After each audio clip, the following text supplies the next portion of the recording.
Bien, mis hermanos. ¿Están bien, cierto? Bien. ¿Están alegres? Gracias, Señor. ¿Quién sabe qué estamos viendo? ¿Quién se recuerda qué estamos viendo en este tiempo de verano? Una serie de la familia. Muy bien. Hoy vamos a seguir claramente con esta serie de la familia y vamos a hablar acerca de algo que Josué nos dice ya en el ocaso de su vida, y para eso le voy a pedir que me acompañe por favor al libro de Josué, capítulo 24, versículos 14 y 15, por favor.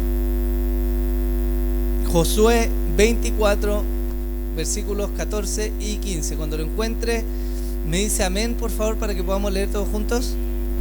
Excelente. Dice: ahora pues, temed a Jehová y servidle con integridad y en verdad.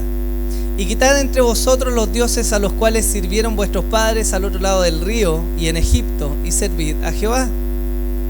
Y si mal os pareciere servir a Jehová, escogeos hoy a quien sirváis. Si a los dioses a quienes sirvieron vuestros padres cuando estuvieron al otro lado del río, o a los dioses de los amorreos en cuya tierra habitáis, pero yo y mi casa serviremos a Jehová.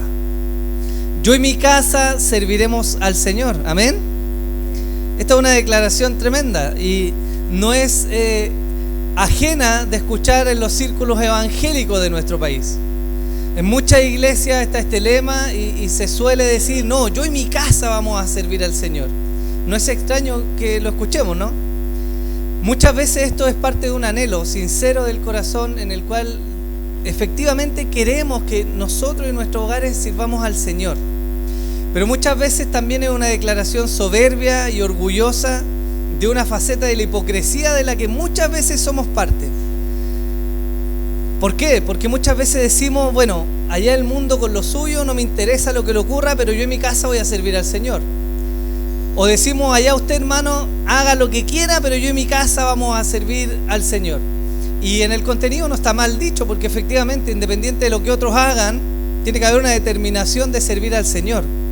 Pero lamentablemente muchas veces lo hacemos mirando debajo del hombro, como diciendo: no, pues yo soy bacán, así que yo en mi casa vamos a servir al Señor. ¿Y por qué quiero partir, Josué? Y quiero que hablemos hoy día un poco de esto. Es porque tenemos la mala tendencia a hablar mucho y a cumplir poco. Nos acostumbramos lamentablemente, como parte de la sociedad en la que vivimos, a ser gente que hablamos, a ser gente que declaramos, pero no gente muchas veces que cumple. Y tenemos que entender algo: no somos lo que sentimos, ni somos lo que hablamos, tampoco somos lo que prometemos, más bien somos lo que obramos. Si bien nuestras palabras efectivamente hablan de lo que hay en nuestro corazón, eso es claramente lo que la Biblia nos enseña, pero efectivamente lo que realmente somos es aquello que vivimos. Jesús dijo: ¿un buen árbol puede dar malos frutos? No, ¿cierto? ¿Y por qué esto es importante? Porque aunque nosotros declaremos: yo y mi casa vamos a servir al Señor, ¿cierto? Tengamos este anhelo: no, yo y mi casa vamos a servir al Señor. La verdad es que los hechos y la forma en que vivimos efectivamente van a testificar o van a desmentir lo que nosotros hablamos. Hoy día, lamentablemente, vivimos en tiempos de crisis, y lo compartí ayer con los hermanos en el bosque. Pero si usted ve, han sido aislados, lamentablemente, han sido muy aislados los casos de ataque en medio de esta convulsión social a los bomberos, ¿o no? Yo tengo a mi amado suegro que es bombero y mi padre que es bombero. Y la sociedad de alguna manera los tiene en estima. Pero si usted mira la contraparte, ¿qué ha pasado con las iglesias? ¿Qué ha pasado con las iglesias en este tiempo? ¿Las han cuidado? ¿Qué han hecho con la iglesia? ¿Por qué? ¿Sabe por qué? Porque nos hemos vuelto muchas veces un pueblo que habla, pero no practica. Y somos inconsecuentes. Y eso tiene valor. Yo lo voy a enmarcar en esto. Esto es parte de la introducción. ¿Por qué tiene valor? Porque esta declaración que Josué hace no es solamente una declaración de la boca hacia afuera. Hay todo un contexto en el cual él era un hombre guiado por Dios, que se había dispuesto a servir al Señor. Por lo tanto, su declaración no es una declaración apática, ni es una declaración egoísta, sino sincera. Y que obviamente se enmarcaba en un plan interesante.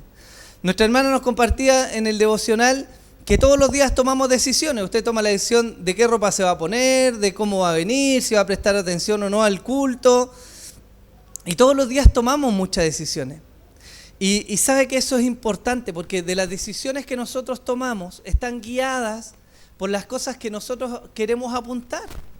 Si usted quiere entrar a estudiar y usted quiere sacar un título profesional, usted va a tomar decisiones que vayan en pos de ese objetivo.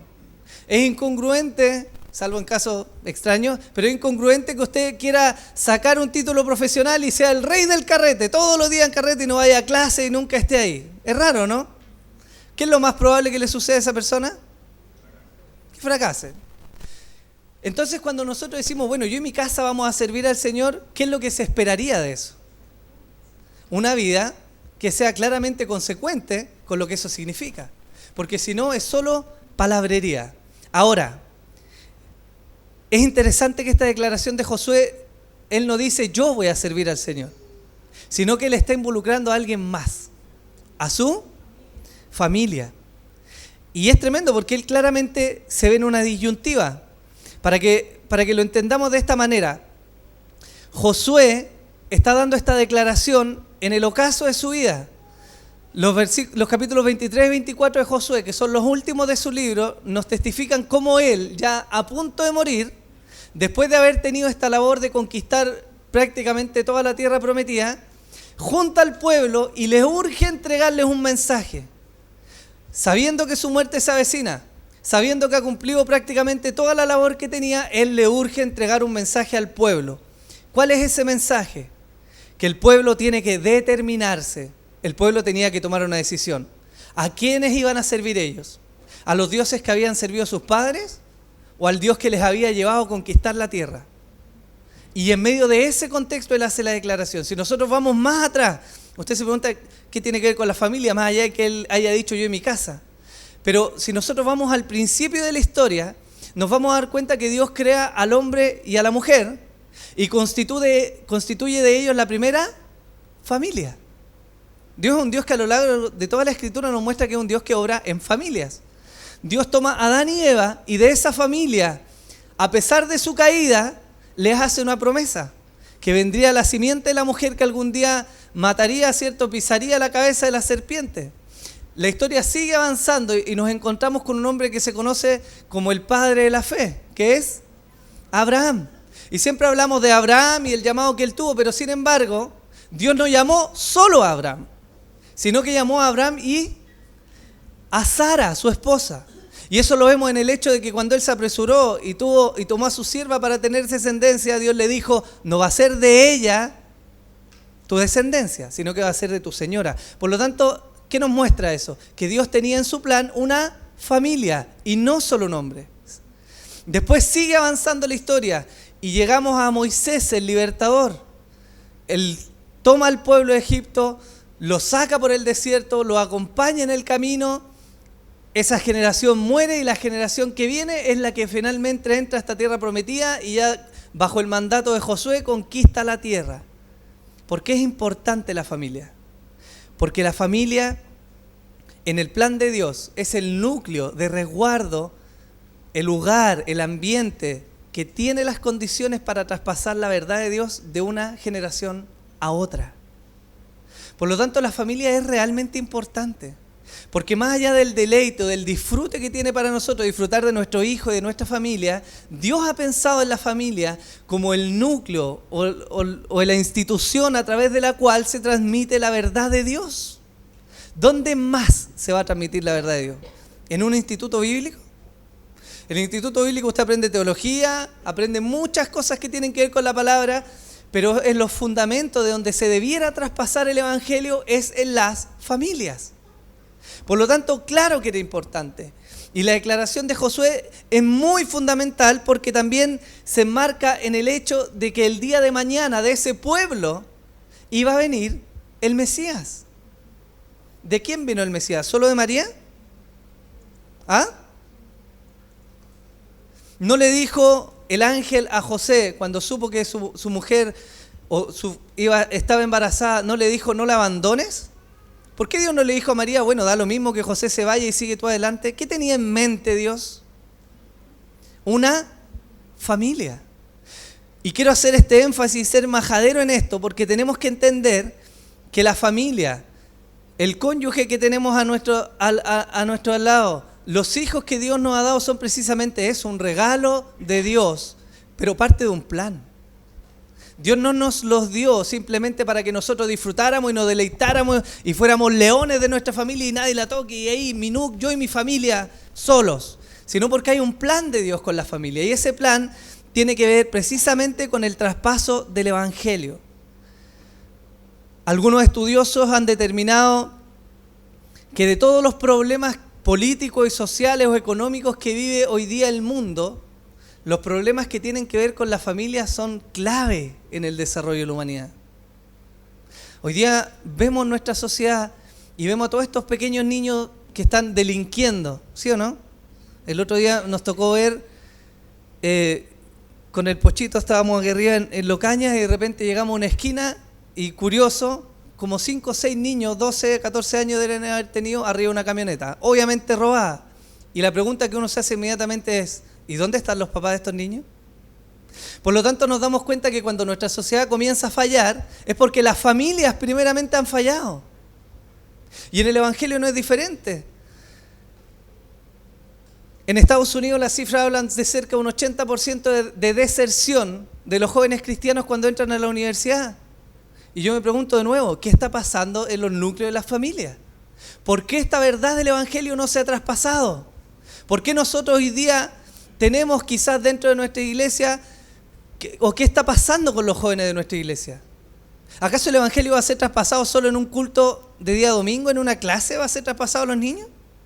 ¿Dónde es el Evangelio traspasado? ¿Dónde debiera estar? Obviamente en la familia. Por lo tanto, la preocupación que tenía Josué y el desafío que le dio al pueblo era porque él sabía que no bastaba solamente con que ellos quisieran tener la intención de servir o hicieran cosas rituales como venían haciendo, sino que había que haber una determinación de en la familia servir al Señor. Por eso su declaración no es egoísta, ni tampoco creo que su declaración sea machista en el sentido de ni siquiera preguntar, no, yo y mi casa y los demás se sujetan, sino que efectivamente es lógico pensar que era un hombre que había aprendido de Moisés, de quien la Biblia nos dice que era un hombre tan humilde como no había otro en la tierra, ¿sí o no? Y Josué había sido discípulo de este Moisés, por lo tanto no es ilógico pensar que también había aprendido humildad y que tenía una relación sincera con Dios y que quería servirle, él y su familia. ¿Me sigue o no? Por eso la familia es tan importante. Y esto es solo la introducción. Y todavía no terminamos la introducción. Pero mire, ¿no ha escuchado usted acaso hombres que tienen millonadas de dinero y son infelices? ¿Usted vio Matrix, la película de Matrix? ¿Quiénes vieron Matrix? No importa que se le caiga el carnet. ¿La vio? Sí, está bien. John Wick es la más nueva, sí, esa quizás la vio, ¿cierto?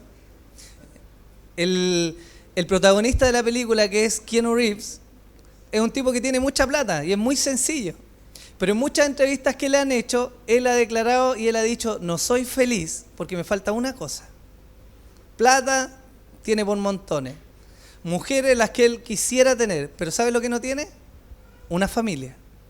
Y eso no es extraño de ver, porque mucha gente, el fundador de Alibaba, una empresa tremendamente millonaria, un chinito multimillonario, una de las personas con más dinero sobre la tierra, declaró en entrevista y dijo, por construir mi imperio perdí a mi familia y preferiría 1000 veces haber conservado mi familia a tener todos los recursos que yo tengo. Por lo tanto, la familia claramente tiene un valor.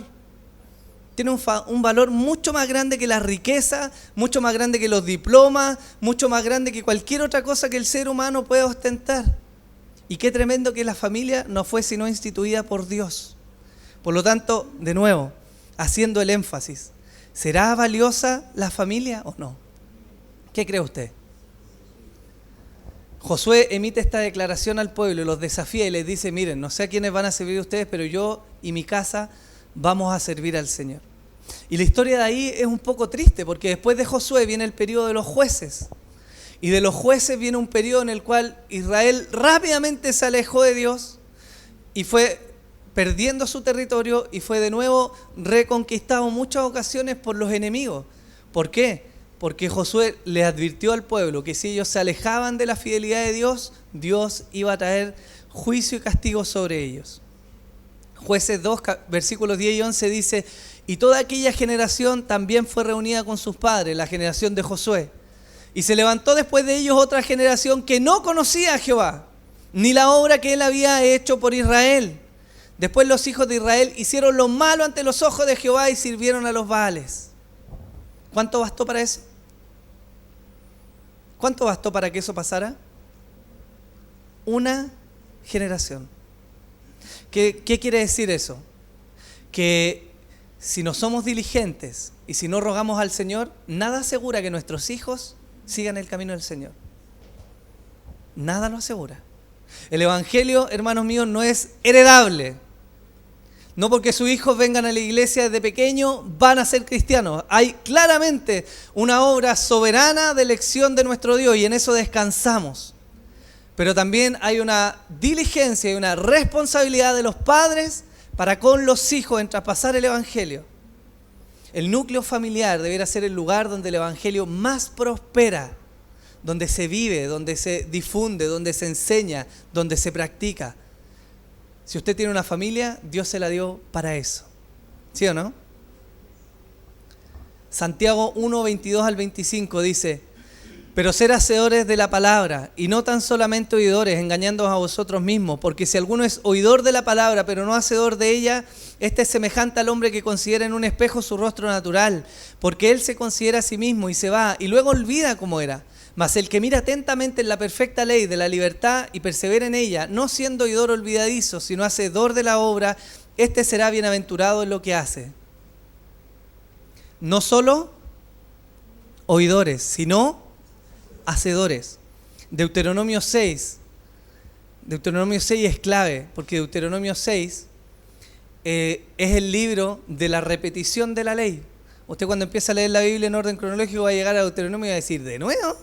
Aparte de todas las ordenanzas que se va a ver, pero esa repetición era fundamental, porque la generación a la cual se le dio era una generación que no había salido de Egipto, sino eran los hijos que habían nacido en el desierto. Por lo tanto, era necesario que se les repitiera toda la ley. Y en Deuteronomio 6 se nos dice: enseña a tus hijos en la mañana, en la noche, en la mesa, cuando comen, cuando van por el camino, cuando se acuestan. Escribe la palabra, márcala en todos lados. Porque Dios sabía lo clave que esto era. Si esto partió de alguna manera con Adán y Eva, con sus hijos, pero siempre la familia fue el núcleo a través del cual el conocimiento de Dios se traspasó de generación a generación a generación hasta que vino el Mesías. En los tiempos de Josué urgía de manera especial porque el Mesías aún no nacía, y para que ese Mesías naciera tenía que existir un linaje puro que se conservara fiel al Señor para que el Mesías pudiera venir.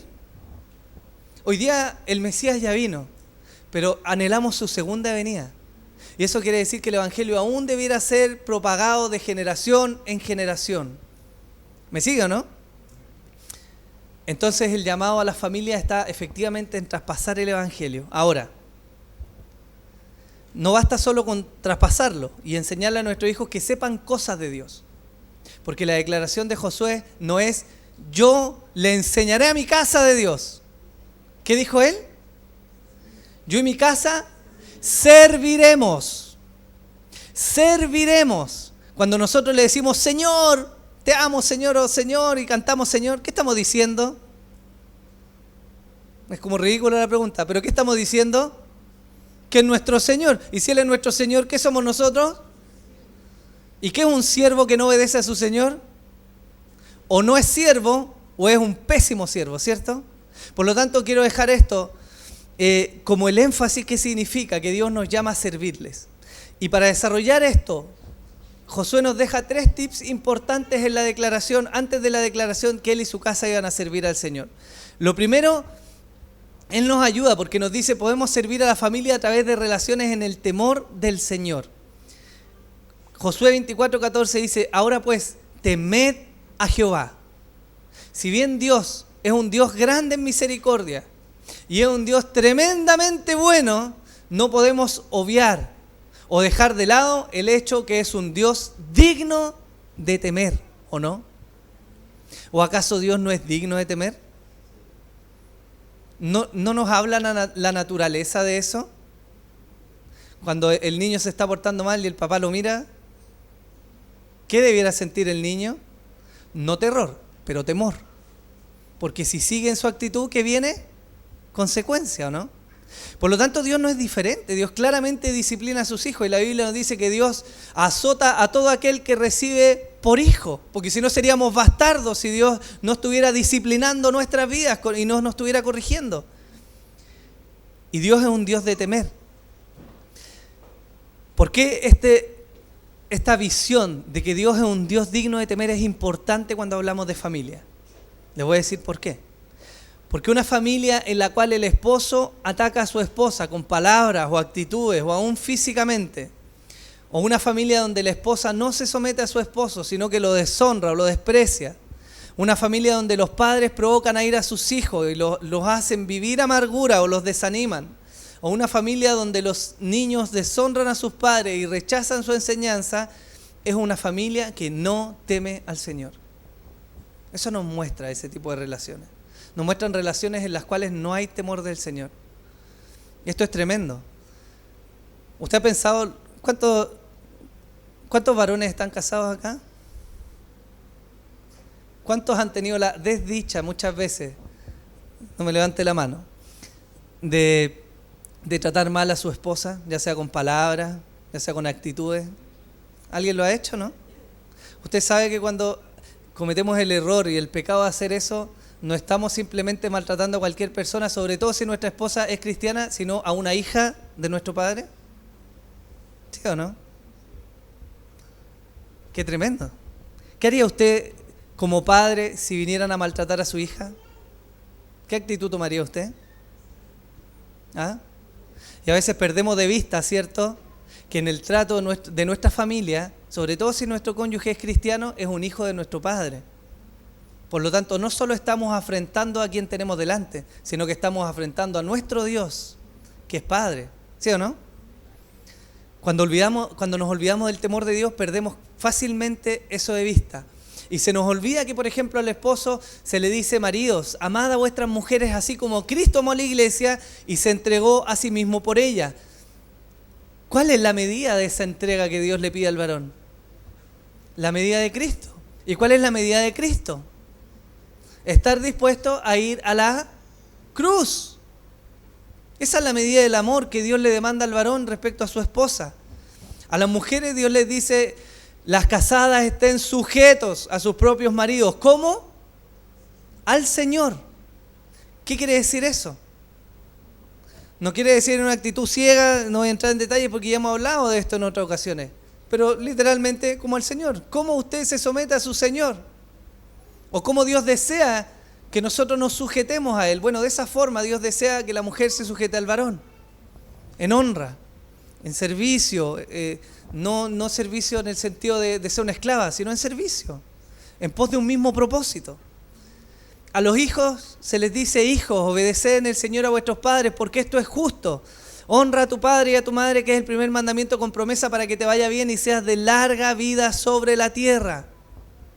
A los hijos también hay una demanda. De hecho, Martin Lloyd-Jones, un predicador antiguo, dice que hay 3 motivos por los cuales un hijo debiera ser obediente con los padres. Lo primero es la naturaleza. Independiente de la tribu o del lugar geográfico, en Occidente o en Oriente, independiente del tono del color de la piel, independiente de lo avanzado de la civilización, ¿qué es lo común que se ve? Que los hijos crecen en un ambiente donde hay padres que les enseñan, los guardan y les dirigen, ¿o no? ¿O es rara esa idea del cristianismo, ¿cierto? Es extraña, ¿no? En ningún otro lugar ocurre, ¿cierto? Los niños nacen y al tiro mandan, ¿eso es lo común? La naturaleza nos muestra lo que es obvio, que los niños deben ser conducidos inicialmente por sus padres.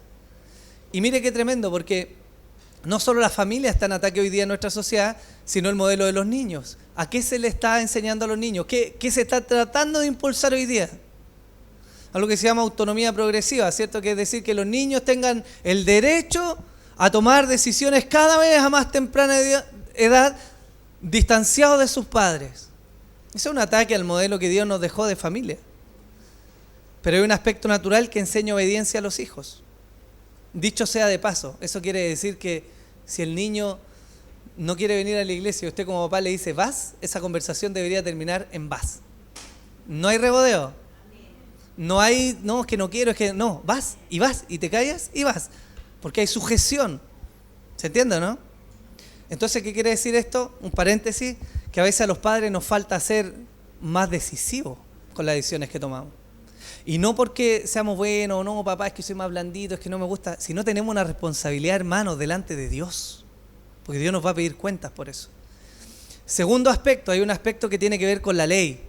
Porque Éxodo 20:12 nos dice, honra a tu padre y a tu madre para que tus días se alarguen en la tierra que Jehová tu Dios te da.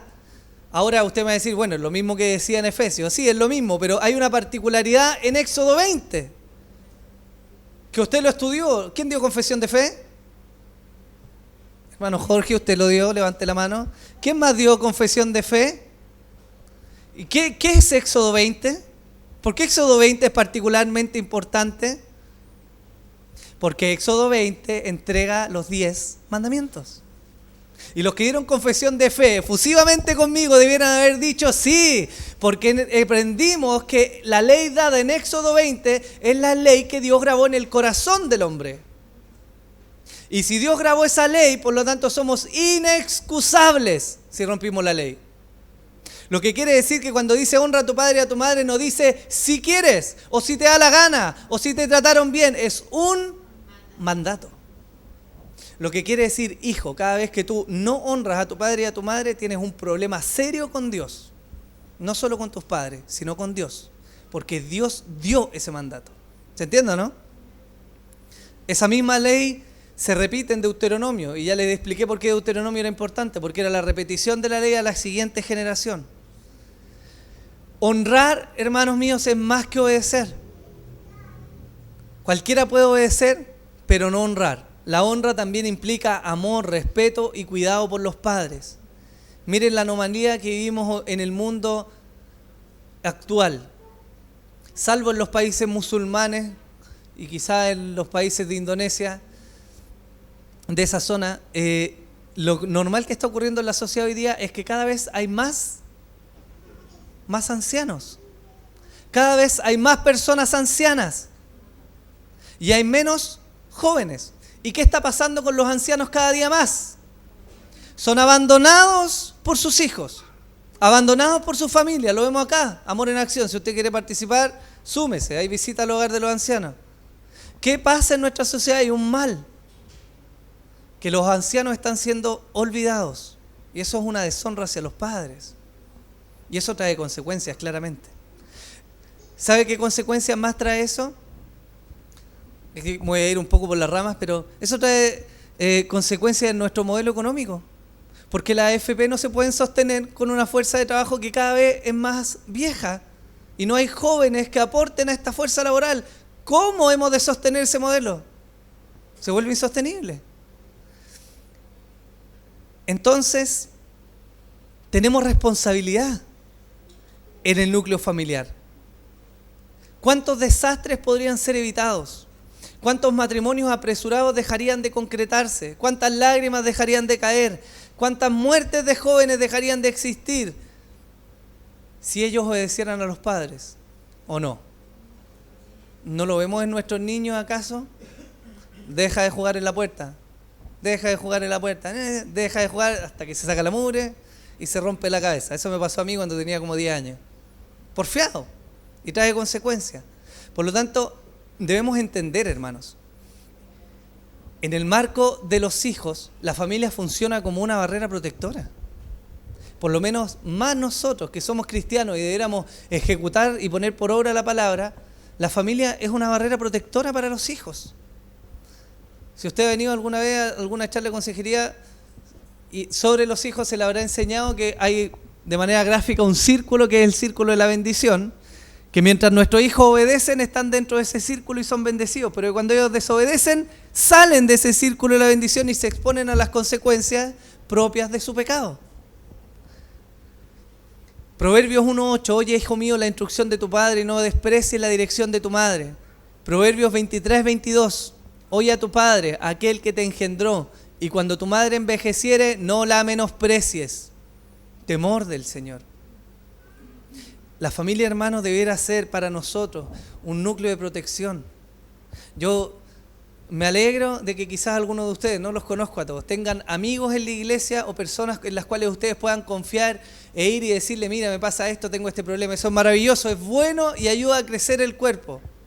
Pero debiera ser su cónyuge, la primera persona, la primera ayuda, después de Dios claramente, en la cual usted debiera confiar. Porque no hay otro lugar de mayor protección, de mayor amor y de mayor comprensión que el propio núcleo familiar. ¿Pero estamos viviendo eso?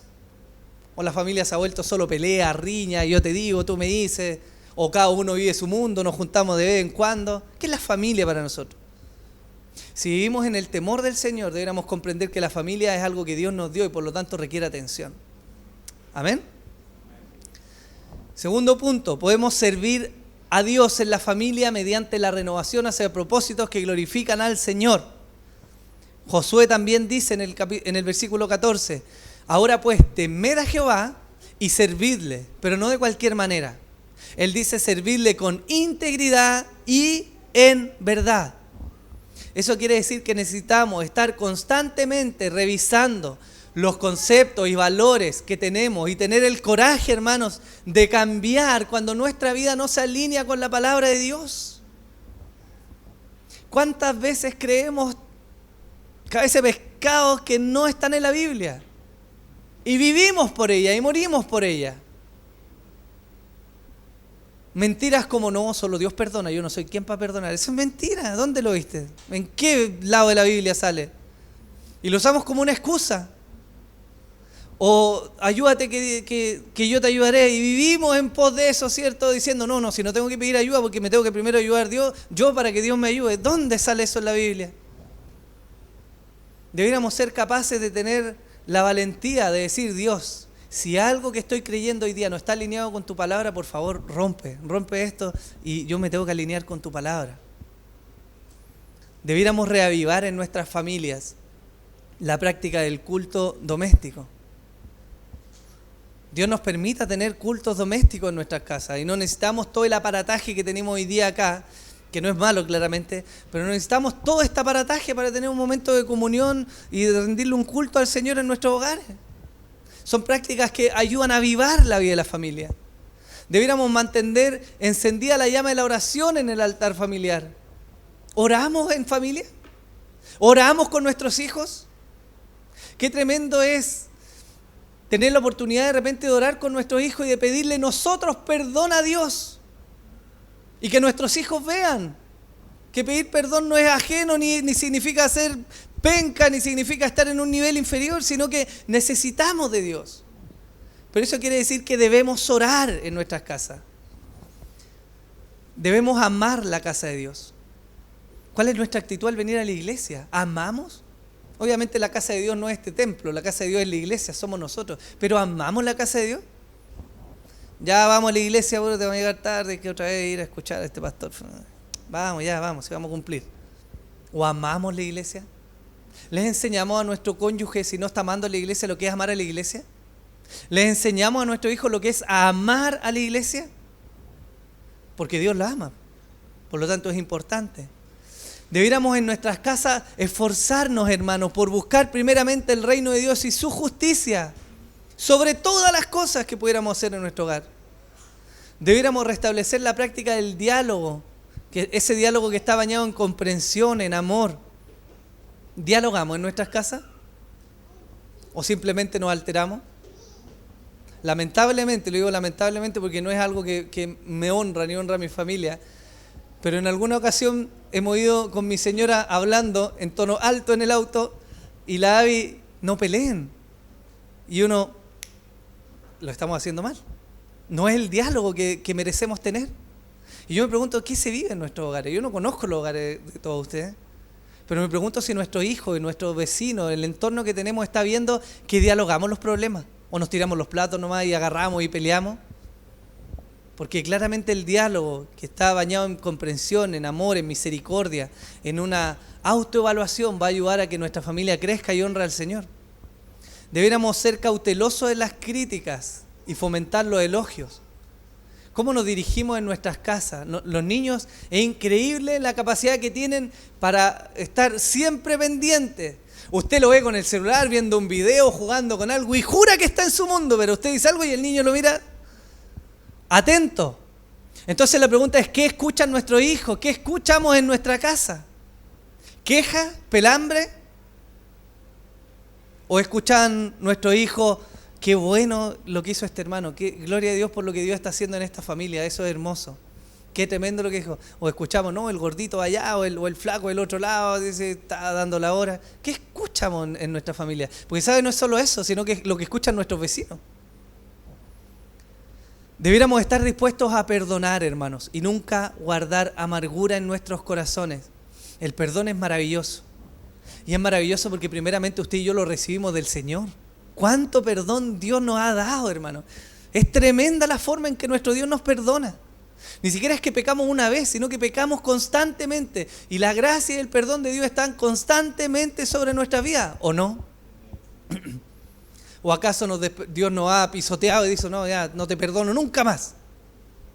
Dios renueva su misericordia y renueva su perdón sobre nosotros. Por lo tanto, el perdón es una forma de vida muy importante en el núcleo familiar. Porque a la vez que nos perdonamos, claramente disminuyen los enfrentamientos entre los cónyuges, pero también le enseñamos a nuestros hijos lo que es vivir el perdón. Que nuestros hijos no sean vengativos. Necesitamos hacer de nuestro hogar el mejor ambiente de vida para que el Evangelio, hermano mío, se propague. No va a haber otro lugar más seguro que nuestros propios hogares. Yo no estoy desmereciendo lo que hacemos acá, pero esta es una enseñanza de 1 hora y media, quizás entre que cantamos y que estamos acá y que conversamos un día a la semana, versus casi el 24/7 que estamos en nuestros hogares. ¿Qué cree usted que va a pesar más? Yo he escuchado a veces, no, es que la iglesia no está haciendo esto con los jóvenes, me tocó, porque era líder de jóvenes.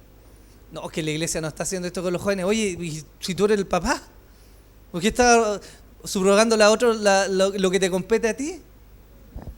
No, el que es pastor no nos ha ayudado. Sí, evidentemente los pastores están para ayudar y poder aconsejar y acompañar, pero tú tienes la Biblia, tienes a Dios, tienes tu Padre, por lo tanto hay una diligencia que debemos tener nosotros mismos en edificar nuestro propio hogar. ¿O me equivoco? Necesitamos asumir responsabilidades respecto a nuestra familia, ¿cierto?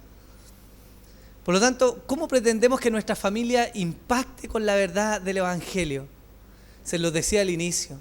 Lamentablemente, es triste, pero que veamos lo que veamos hoy día en nuestra sociedad, que estén quemando iglesias a diestra y siniestra, no es solo porque sea una ideología de izquierda, no es solo por eso. Claramente hay movimientos demoníacos, de oposición que no vienen de Dios, eso es evidente, pero no es solo una ideología política, sino que también es la responsabilidad de una iglesia que no ha sabido ser consecuente con lo que habla. Por eso Bomberos tienen muchos menos incidentes, porque es una institución laica, ellos no profesan una fe. Pero los compadres suelen ser sacrificados y están ahí, y conozco de corrupción porque tengo familia ahí. Pero de alguna manera, a la vista de la sociedad, tienen una mejor valoración. La credibilidad de la iglesia hoy día, creo de la iglesia evangélica, está por ahí cerca del 16%, imagínense. ¿Qué es eso? ¿Por qué vemos eso? Porque vemos compadres abusadores, gente que no tiene temor de Dios, que roba, que no vive el Evangelio. Y a nosotros se nos llama hoy día a impactar nuestra sociedad con el Evangelio, pero la pregunta es, ¿cómo la vamos a impactar? ¿Solo parándonos en la calle y hablando? ¿Así la vamos a impactar? Diciendo, somos reformados, tenemos la mejor teología, ven a escuchar de Dios. ¿Así la vamos a impactar? ¿No la vamos a impactar acaso viviendo el Evangelio en nuestros hogares? mostrándonos a nuestros vecinos que mientras todos los de la cuadra se gritan y se tiran platos, nosotros resolvemos las cosas mediante oración, con diálogo, con amor. ¿No vamos a impactar nuestra sociedad acaso mostrándole a nuestros vecinos que si les falta un pan nosotros vamos a ir y les vamos a dar un pan porque amamos al Señor y podemos servir a nuestra comunidad? Por lo tanto, la carga que tenemos hoy día, hermano, no es solo hablar, es vivir el Evangelio. Y nuestra familia es un núcleo maravilloso para poder vivirlo. Algunos de ustedes no lo voy a contar de nuevo, pero los que se recordarán, yo conté cómo conocí al Señor. Por una familia que vivía el Evangelio. Entonces no podemos desestimar el peso que eso tiene para que nosotros cumplamos la meta de Dios. ¿Amén? ¿Sí? Ahora, ¿está bien o no? ¿Está muy denso? Hay gracia al final, no se preocupe. Pero le aconsejo ponerse un casco ahora, porque esta parte es más dura. Último punto. Podemos servir a Dios en la familia abandonando las prácticas que deshonran al Señor.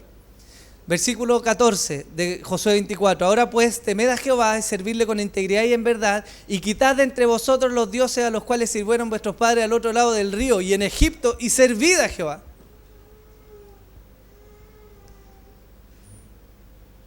No sé si a usted le ha pasado, pero yo mismo lo he pensado. Y he dicho, ¿cómo? Y perdóneme la expresión, pero ¿cómo Israel fueron tan giles de ver la gloria de Dios en el Sinaí, con truenos, con relámpagos, de ver el mar rojo que se abría, de ver las plagas, de ver agua brotar de una peña, de ver maná del cielo y levantar un becerro de oro? ¿Cómo tanto? ¿Cómo tan giles, o no? Y uno mira y dice, Israel, deja mucho que desear. Y sinceramente esa crítica no está del todo mal, porque efectivamente Dios los trajo juicio y Dios los castigó por eso, por cómo ellos fueron. Pero la verdad es que a veces no somos tan diferentes a ellos. Josué advertía de manera encarecida que no volvieran a los ídolos ni a los dioses que sus padres habían servido, porque iban a venir consecuencias. Y Jueces 2, hermanos, Josué 23 llama al pueblo y les comienza a exhortar. Josué 24 termina su exhortación diciendo, yo y mi casa serviremos al Señor, y un par de cosas más. Jueces 1 nos muestra cómo conquistaron un poco más de la tierra, y Jueces 2 ya se fueron. Rapidito, en una generación. Había una advertencia a los dioses de ese tiempo. Y si usted piensa ahora en 3 o 4 dioses de este tiempo, ¿cuáles son? Facilito. ¿Qué dioses operan hoy día en nuestro mundo? Dinero, éxito profesional, poder y placer. ¿Sí o no? Facilito. 4. Deben haber más, obviamente, pero son 4. Y nosotros miramos a Israel y decimos, estos israelitas tontos, necios, que vieron la gloria de Dios, que tuvieron tremendos milagros y aún así se apartaron. Y se rindieron a esos dioses, pero yo voy a la iglesia, estoy bien. Pero yo le quiero preguntar, ¿cuántas veces hemos sacrificado los tiempos de nuestra familia por el trabajo? ¿Cuántas veces hemos sacrificado el servicio a Dios por un mejor vivir? No, hermanito, no puedo servir porque en realidad tengo mucho trabajo, porque claro, el Ford Mustang GT no se paga solo, pues tengo que pagarlo y eso me demanda más trabajo. Entonces, claro, yo quiero pagar una buena universidad, por eso necesito sacrificar mi servicio a Dios porque quiero vivir bien. Estoy siendo exagerado. Pero pasa, ¿o no? Y eso es heavy porque le mostramos con eso a nuestros hijos que lo más valioso en la vida no es amar y servir a Dios, sino lo más valioso en la vida es ganar plata para tener un buen título, pagar una buena universidad y vivir bien. Ese es el mensaje que no decimos con palabras, pero que mostramos con nuestros hechos. ¿Cuántas veces, cansados de tanto trabajo, lo cual es cierto, porque efectivamente en el mundo que vivimos y en la ciudad que vivimos, donde los traslados son enormes, efectivamente uno llega cansado a la casa, eso no es una mentira. Pero ¿cuántas veces a causa de eso hemos dejado de enseñar la palabra de Dios en nuestros hogares? Estamos muy cansados para orar. Estamos muy cansados para reunir a nuestra familia y aunque sea leer un versículo. Eso, dicho sea de paso, demanda un sacrificio porque efectivamente estamos cansados.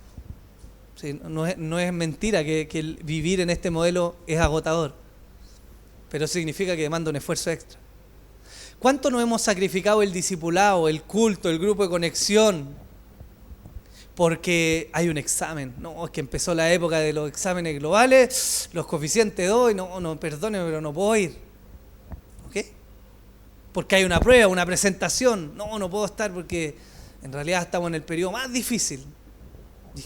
¿Qué mensaje estamos dando con eso? No quiero decir que hayan veces en que vaya a suceder. Estoy diciendo qué pasa con nuestro autoanálisis cuando son excusas para no servir al Señor. Porque ¿se acuerda la premisa con la cual comenzamos este mensaje o no? Hablamos, pero no practicamos. ¿Cuánto nos hemos deleitado? ¿Cuánto nos deleitamos pensando, cierto, en que mi hijo va a ser un gran médico, un ingeniero, un gran abogado, cierto? Y publicamos, mi hijo fue el mejor de la clase. Y si es, gloria a Dios que lo sea. Yo no estoy diciendo, no me malinterprete. Gloria a Dios si lo es. Mi hijo es el mejor deportista. ¡Qué genial! Ojalá también publicáramos, mi hijo se aprendió de memoria su primer salmo. Mi hijo se aprendió de memoria el Padre Nuestro. Gloria a Dios si lo publicáramos. Pero parece que nos da vergüenza. Parece que nos deleitamos y nos gozamos más que nuestros hijos sean tremendos profesionales a que sean hombres humildes y siervos de Dios. Cuando hemos preguntado, esto es como entre tragicómico, porque yo entiendo obviamente que hay un llamado y que hay algo de que viene de Dios. Pero cuando decimos, oye, pensado que tu hijo sea pastor, no, ¿cómo hace pastor? ¿Estás loco? No, ojalá que no sea pastor. ¿Cómo se le ocurrió eso? ¿Que sea misionero? Menos que sea misionero, ¿estáis locos lo que significa? ¿Cómo va a ser misionero? ¿Sabes el mensaje que entregamos con eso? Es que es mucho más valioso correr tras los dioses de este mundo que correr tras nuestro Dios. Y es entre cómico pero triste la realidad que vivimos. ¿Cuántas veces hemos sacrificado la oración, la lectura de la palabra, la visita a un hermano por nuestra propia diversión o por nuestro placer? Por vivir en nuestra comunidad, en nuestra comunidad. ¿Nos ha pasado? Yo no soy ajeno a esto que les comento, pero es parte del autoanálisis que tenemos que hacernos. Porque de ahí, cuando tengamos convicciones claras, cuando hayan determinaciones sinceras, es que vamos a edificar bien nuestra familia y va a glorificar al Señor. Muchas veces pareciera que padecemos de miopía e hipermetropía espiritual, es decir, no vemos ni de lejos ni de cerca bien lo que es espiritual. Porque somos capaces de ver los pecados de otros, de darnos cuenta de cómo el hermanito peca, de cómo el otro hermano pecó, de cómo el de allá se equivocó, de cómo mi cónyuge, no, si es súper negligente, no hace esto, de cómo mis hijos son desobedientes, pero yo nunca me miro, nunca me doy cuenta de mis pecados, nunca me doy cuenta de mi mal genio, de mi falta de compasión, de mi falta de empatía, de mi egoísmo, de mi vida egocéntrica. Somos buenos para mirar a otros y malos para mirarnos a nosotros mismos. Y eso claramente tiene consecuencias en la forma en que vivimos, ¿no? Imagínense cuántas peleas se evitarían en los matrimonios si antes de que se nos parara la pluma y echar, perdónenme la expresión, pero echar la choreada, nos diéramos cuenta que nosotros también pecamos.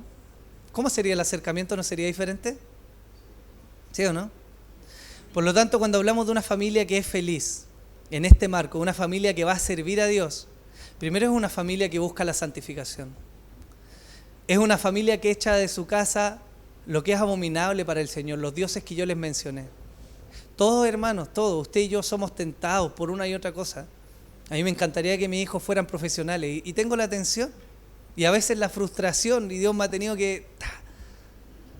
Porque desearía yo a veces o me he frustrado porque no tengo para pagarle un buen colegio quizás o no tengo para pagarle una tremenda casa que me gustaría.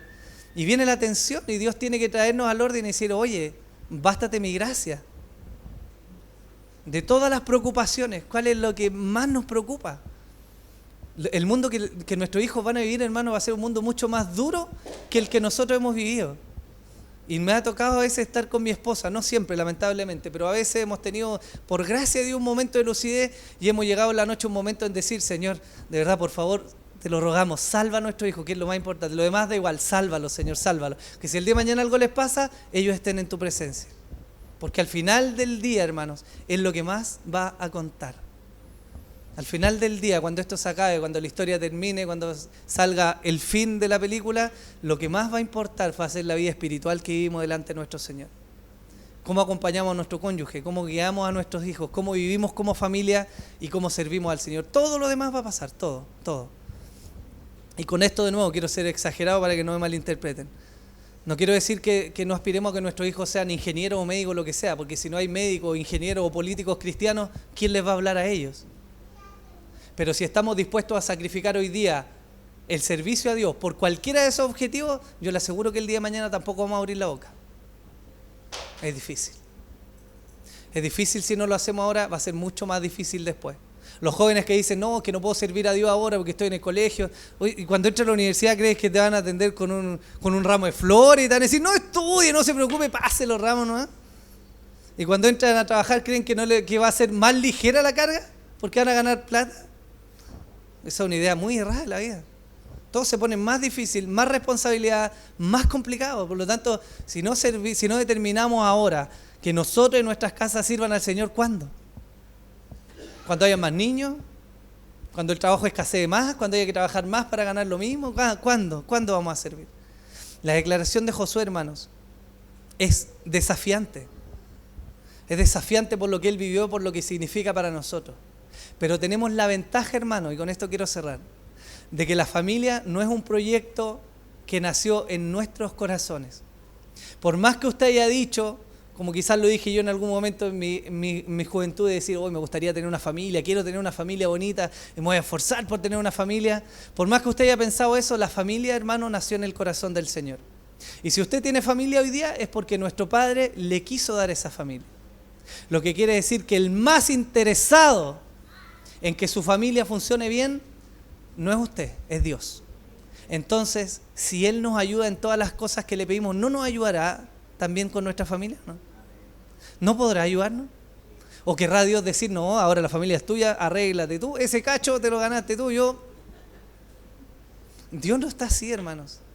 Él está presto a prestarnos ayuda. Él está presto a brindarnos una palabra, a enseñarnos, a guiarnos, a redarguirnos, a levantarnos, a enseñarnos a hablar en amor, en misericordia, a tener compasión, a guiar a nuestros hijos.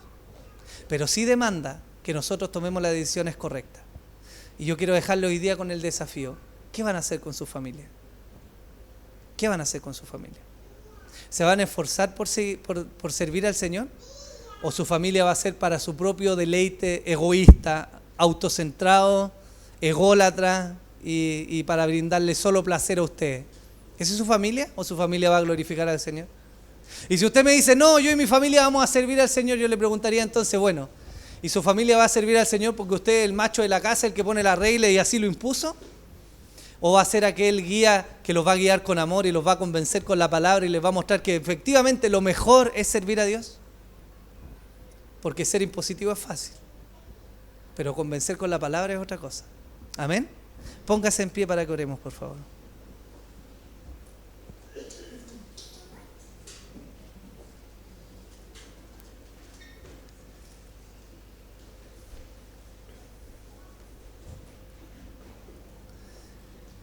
Tengamos un momento para orar al Señor, para pedirle ayuda.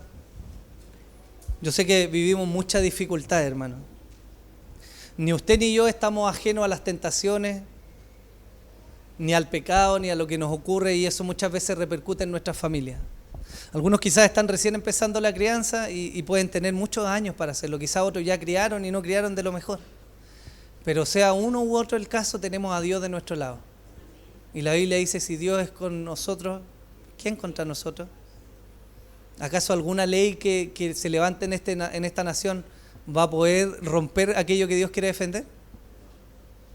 ¿Acaso algún pecado va a destruir aquello que Dios determinó salvar? Jamás. Entonces tenemos esperanza. Señor, te damos gracias, papito, por tu misericordia, Señor. Te damos gracias porque cuando pienso en esta tarea tan grande, Señor, me veo tan limitado para atender a todo lo que tú demandas, Señor. Y parece ser tan difícil, Señor, dar la talla del tipo de esposo, de padre, de hijo que tú quieres que sea, Señor. Pero no puedo dejar de mirar la cruz, Señor, y saber que ahí tenemos esperanza, Señor. De saber que tú eres nuestro Dios, que te humillaste tanto, Señor, que traspasaste los cielos y te hiciste de carne, Señor. Para también ser tentado como nosotros, Señor. Para vivir nuestras dificultades en este mundo caído, Señor, y para mostrarnos con amor y misericordia cómo se debe vivir la vida. Hoy día yo quiero rogar de manera especial por las familias que hay en esta congregación, Señor. Ayúdanos. Todos nosotros tenemos familia, Señor. Nadie vino de una generación espontánea, Señor. Todos tenemos padres, todos tenemos hijos quizás, o vamos a tener hijos, o quizás si no tenemos cónyuge ahora vamos a tener, pero tú, Señor, tú eres el que nos va a dar, Señor. Y queremos rogarte que nos ayude en esta misión, ayúdanos a honrarte, exaltarte. Qué tremendo sería, Señor, que lleguemos a viejos, Señor, y poder decir, Señor, sin orgullo, sin apatía, pero poder decir, Señor, yo y mi casa servimos al Señor en los días que tú nos diste, Dios. Qué maravilla sería eso. Ayúdanos a tener valor por eso, Señor. Ayúdanos a apreciar lo que tú aprecias. Y sobre todo, ayúdanos en las dificultades, Señor. Si como marido hemos sido duros muchas veces con nuestras esposas, Señor, hemos sido tercos, soberbios, autoritativos, te pedimos perdón, Señor. Si no hemos cuidado a nuestras esposas, Señor, como un vaso más frágil, Señor, perdónanos. Perdona a nuestras esposas, Señor, si han sido deshonrosas, Señor. Si han sido insolentes quizás, Señor. Si no han querido sujetarse en aquello que es bueno, Señor. Trae perdón, Señor, a los hijos que no se han sujetado a sus padres, los que lo han deshonrado. A nosotros los padres que a veces exasperamos a nuestros hijos, Señor, y le imponemos reglas y estándares, Señor, que no son de tu palabra, Señor. Perdónanos, Señor. Necesitamos de tu gracia, Señor, y queremos que nuestras familias sean edificadas por ti. Rogamos tu bendición, Padre, en el nombre de Jesús. Amén.